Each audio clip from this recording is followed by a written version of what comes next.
morning, I'm Pete Najarian. This is The Take on a Friday morning, and I'm actually out of town. Here I am in a little bit of an echoey Nebraska, but everything is great. Matter of fact, the markets themselves just continue to be very solid, continue to start off the day very strong, and in the pre-market seeing exactly that once again. And a lot of that having to do with stimulus and the hopes for stimulus.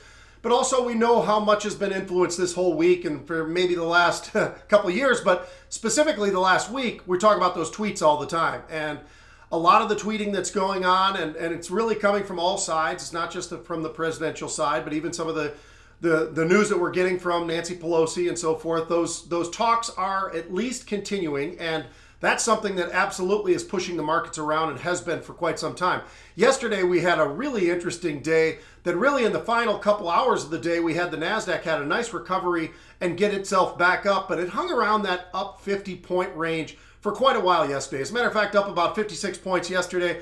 The real standout, I think, for yesterday was really energy. When you look at the price of oil over the last week or so, we've gone from 37 up to 41, and that's been a very, very quick move to the upside. The velocity of that move has definitely affected many of those various energy names. We'll get into that in just a second, but yesterday, really, the semiconductors were the lead. When you look at the NASDAQ, yes, we had some participation from technology, but it was the semiconductor space that absolutely was exploding to the upside. Names like Micron and Western Digital, Lam Research, all powering to the upside. Yeah, we had some help from Facebook and Salesforce and IBM, Cisco. The IBM news certainly was something that really catapulted the Dow itself, but as that sort of fizzled and came back a little bit, so did the Dow. Dow still turned out in positive territory, but nonetheless pulling back certainly from those significant highs in the pre-market, up about 200 points, and then in the regular market hours as we started to pull back. So participation was extremely broad yesterday, and I think that's very important because as we talk about all the time, do you want just one area? Do you just want the Power Five? No, we'd love to see the broad participation, both to the upside and the downside, but specifically as we're moving to the upside. So yesterday, financials, yes, another good day. As a matter of fact, you look over at the XLF, and that was trading up above 25 and a quarter. We've talked about that 25 level for a long time. So has the move ended, or will this be able to continue? And names like Capital One across the board, we've looked at Goldman Sachs, JP Morgan, they all performing and for the most part, fairly equal performance pushing the XLF. So the industrials and materials, also another area where we see some strength yesterday. And that's another one where you look at Boeing, you look at Dow, you look at some of these various names, the different components, Vale in terms of the material space, really having a really excellent day. So volatility, yes, it came down significantly once again. Matter of fact, down over 2%, down towards 26. So that was a pretty big move.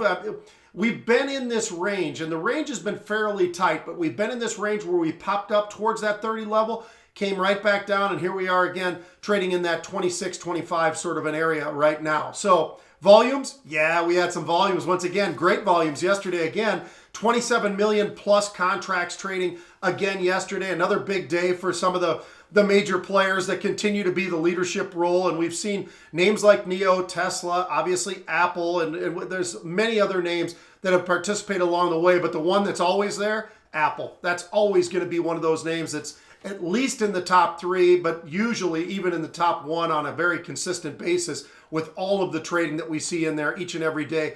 And the majority of that, probably better than 70% of the activity that we see is on the call side.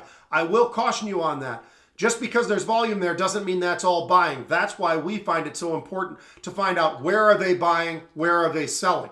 But it's still interesting to see where some of those volumes are and where the actual volume is. Are they going to the put side? Are they going to the call side? That's something that obviously is intriguing. We want to know a lot more depth than just that. So stimulus package again, hopes again. And that's really been something that's been playing out day after day after day. And today, again, with that, NASDAQ actually performing really well today, outperforming the Dow. It started off early where they were both participating to the upside, but the NASDAQ certainly stood out. A lot of that probably having to do with that AMD on that talk of a Xilinx $30 billion deal. We'll see if that actually comes to fruition, but certainly that's something that gave the markets a lot of spike early. So broad participation again. When I look over at the Dow in the early parts of the day, right as we came out of the gate, we had Caterpillar, we had Microsoft, we had Salesforce, and we had Disney. So we had a little bit of everything, a nice cross. It wasn't just financials. It wasn't just technology. It wasn't just a semiconductor type play, but a nice broad move with the industrials as well. So NASDAQ-wise, NXPI, Microchip, Xilinx, Analog Devices, Maxim, go through the list. The SMH, again, new highs. It wasn't too many weeks ago we were talking about the fact that they've been playing off of those highs. They've been moving to the downside. We were maybe 20 points off of those highs. Well, that's been brought back up into brand new highs at a very rapid. The velocity of that move to the upside, the pace, absolutely extraordinary. So we talk about energy all the time. Well, energy definitely under pressure today, and it's taking a breather after a big day yesterday. A lot of great participation. You look over at that OIH and some of those beta names, they certainly have been very, very massive moves. And the amount of option paper that we have seen in a lot of these different energy names has been absolutely extraordinary. So real quick, I'm going to give you an unusual that popped out right out of the gate. It was the first one that hit today. I thought it was interesting. Here we are a little over an hour into the trading session. Markets are trading pretty well. As a matter of fact, NASDAQ up over 100 points right now. Lyft, with the market trading for Lyft trading around 27 3/4, 27.75. We had a buyer of 5,000 of the November 6th. So you're getting basically an entire month. The 28.5 strike call. So they're just out of the money. 75 cents out of the money from where the stock was at the time of this trade. And they're paying about $2.25. So that one was pretty interesting. Here's the other part of it that I think is something that's important. We're seeing buyers of the upside call. Now, that's not a negative. That's somebody who's very smart, who's looking at the premium that they're having to pay right now. They want to offset that with a higher strike option. Very, very smart. We love to see that, just like we love to see rolls from previous trades that have worked to new trades that potentially could work. We see a lot of that frequently, but this trade, definitely a call spread to the upside, very strong. Like I say, 5,000 of these trading for about 2.25. Really interesting to see that, and we'll have to keep an eye on that. We know that sector can be very, very interesting, and there's all kinds of news flows constantly within Uber and Lyft and that variety of names that are moving things around. Obviously, Uber a little bit different because they have such a big portion, or at least a portion of delivery that's not just people, it's also food and all the rest. So have a great day of trading. We've got our virtual conference going on right now. We're really excited about that. We've got people in all kinds of different rooms right now. I'll be in the unusual option room. So if you're signed up, I'll see you in just a few minutes. If not, have a great weekend, guys.